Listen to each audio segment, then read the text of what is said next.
రాష్ట్రంలో స్వార్థ రాజకీయాల కోసం దేవుడిని సైతం వాడుకోవడం దిగజారుడు రాజకీయాలకు నిదర్శనమని భారత కమ్యూనిస్టు పార్టీ సిపిఐ రాష్ట్ర కార్యదర్శి ఈశ్వరయ్య ఆరోపించారు. సుప్రీంకోర్టు ప్రభుత్వానికి చీవాట్లు పెట్టినా బుద్ధి మారలేదని విమర్శించారు.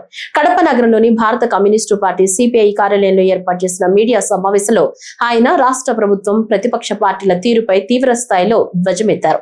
రాష్ట్రంలో ప్రజలకు ఏ సమస్యలు లేనట్టుగా కేవలం లడ్డూ చుట్టూ రాజకీయాన్ని చేయడం సమంజసం కాదన్నారు. ఓవైపు సుప్రీంకోర్టు ప్రభుత్వానికి చీవాట్లు పెట్టినా ఆగమేఘాల మీద లడ్డూపై అనేక అవాస్తవాలు ప్రజలకి తీసుకుని పోవాలని ప్రభుత్వం చూడడం బాధాకరమన్నారు. దేవుణ్ణి రాజకీయాల్లోకి లాగడం, ప్రజల మైండ్ డైవర్ట్ చేయాలని ముఖ్యమంత్రి చంద్రబాబు చూస్తున్నారని, డైవర్ట్ రాజకీయాలకు పాల్పడడం చంద్రబాబుకు కొత్తేం కాదని ఎద్దేవా చేశారు. ఇప్పటికైనా ప్రజల సమస్యలపై దృష్టి సారించి ప్రజల సమస్యల పరిష్కారానికి చొరవ చూపాలన్నారు.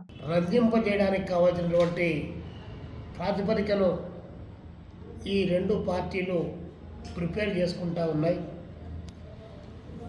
సిట్టు నివేదిక ఇంకా ఒకవైపున పెండింగ్లో ఉంది.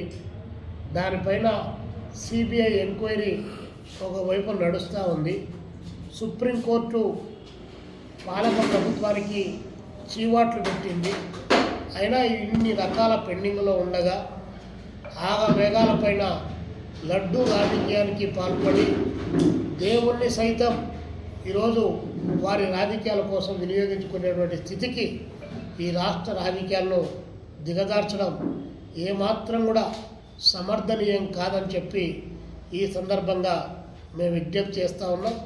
అదేవిధంగా ఇంకా రాష్ట్రంలో ఏ సమస్యలు లేనట్టు కేవలం లడ్డూ సమస్య మాత్రమే ఉన్నట్లు ఈరోజు పాలకపక్షం ప్రయత్నం చేయడం, దానికి అనుగుణంగా బీజేపీ రాసిచ్చినటువంటి స్క్రిప్టును పవన్ కళ్యాణ్ గారు తూచా తప్పకుండా పాటించడం అనేటువంటిది ఇంతకంటే దుర్మార్గకరమైన విషయం మరొకటి లేదని చెప్పి మేము తెలియజేస్తూ ఉన్నాం.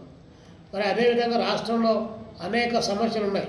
ఈరోజు కార్మిక వర్గం చాలా పెద్ద ఎత్తున 2 సంవత్సరాల క్రితం ఆందోళన చేసి కనీస వేతనాలు కావాలని డిమాండ్ చేసింది. దాని గురించి మాట్లాడడం లేదు. మరొక వైపున నీటిపారుదల ప్రాజెక్టులు పెండింగ్లో పడిపోతున్నాయి. దానికి రావాల్సినటువంటి బడ్జెట్ల గురించి ఏమాత్రం మాట్లాడడం లేదు.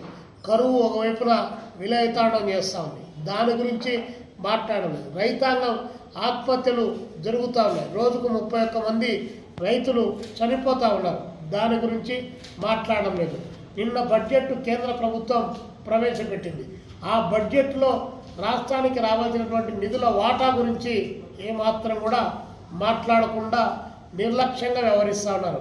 అంటే రాష్ట్రంలో ఉన్నటువంటి ప్రజా సమస్యలను పక్కదారి పట్టించడానికి డైవర్షన్ పాలిటిక్స్లో పెట్టింది పేరుగా ఈరోజు పాలక ప్రభుత్వం ప్రయత్నం చేయడం, ఇది ప్రజలను వంచడమే తప్ప మరొకటి కాదని చెప్పి తెలియజేస్తున్నాం.